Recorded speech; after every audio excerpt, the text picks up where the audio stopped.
రామానుజుల యొక్క శ్రవణాన్ని ఎవరో పెద్దలు ఆచారు కదా. ఒక గద్యం రాసేటప్పుడు తమ గురించి తామే ముందు ఒక శ్లోకం రాసుకొని ఒక పొగుడు కోవడం అనేటువంటి సంప్రదాయం కనుక ఎవరు చేయలేదని. అందువల్ల రామానుజుల వారి యొక్క స్థితిని, ఆ స్థుతిని పెద్దలైనటువంటి ఆచార్యులు వారు చేశారు. సౌందర్యాన్ని, అందాన్ని భావన చేసి శ్రవణం చేయాలి. ఎవరైనా ఒక మంచి అందమైన వస్తువుని చూస్తే రెండు పొగడకుండా ఉంటారా? పొగుడుతోనే ఎంత బాగుందండి, అలా ఉందండి, ఇలా ఉందండి అంటే హృదయం కలిగిన వాడు, అనుభూతి గలవాడు చూచిన వస్తువులో ఉండేటువంటి అందాన్ని పొగడకుండా ఉండలేడు. అది వాడి యొక్క స్వభావం.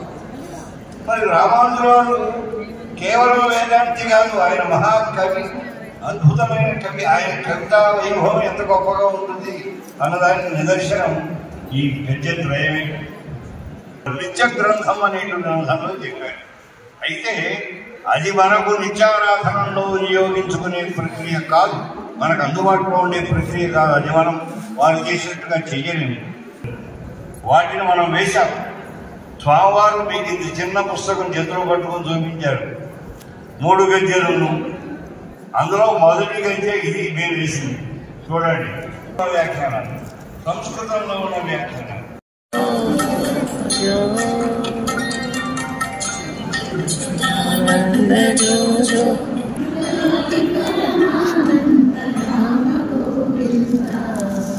మెల్లిగా మీ మనస్సులో వాటిని పవళింపచేసి వారు మెల్లమెల్లగా అలా నిద్రలో జాడుకుంటుంటే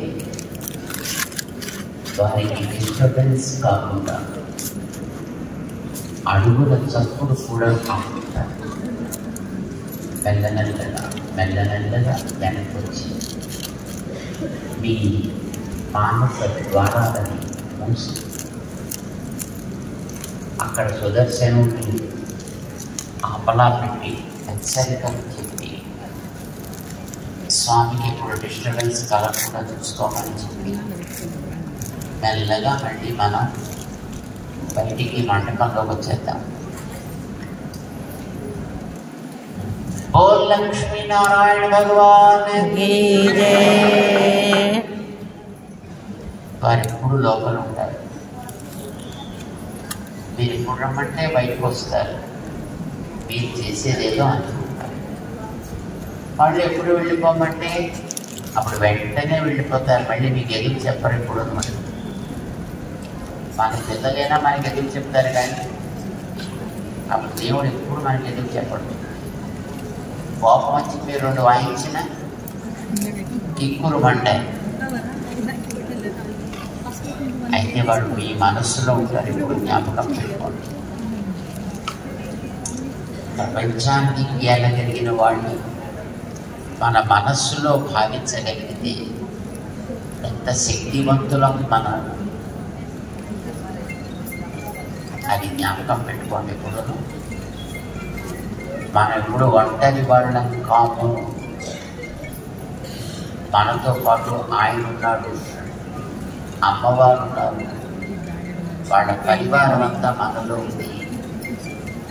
ఇది జ్ఞాపకం పెట్టుకొని ముందుకు సాగుదాం జీవితంలో.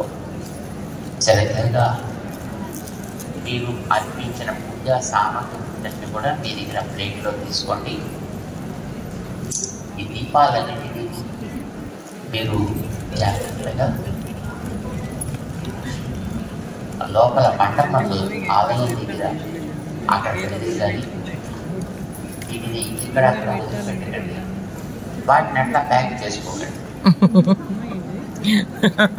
వాటిని తీసుకెళ్ళి అక్కడ ఆలయం దగ్గర, అక్కడ మన ఎదుర్కొన్న ఆంజనేయ స్వామి ఉన్నారు. అక్కడ ఆంజనేయ స్వామి దగ్గర అక్కడ చుట్టూ అక్కడ పెట్టండి. ఆ తర్వాత నదీ ఆరాధనకి ప్రసాదం, మహాప్రసాదం ఇక్కడ మన కోసం ఎదురు చూస్తుంది.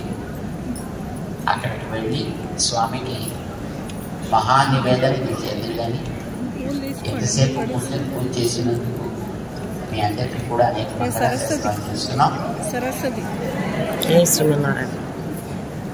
ఇప్పుడు సరస్వతి మనకి సమయం 2:15. దానికి ఇది 1 గంటకు అయిపోవాల్సింది. 1 గంట దగ్గర నుంచి 2 దగ్గర నుంచి ఇక్కడ మనకి మరొక కార్యక్రమం ఉంది. చిన్న కార్యక్రమం విద్యార్థులతోటి. ఆ కార్యక్రమాన్ని ఇప్పుడు మనం వెంటనే ఇక్కడ ఆరంభం చేసుకుంటాం. దానికి తగ్గట్టుగా ఈ మంట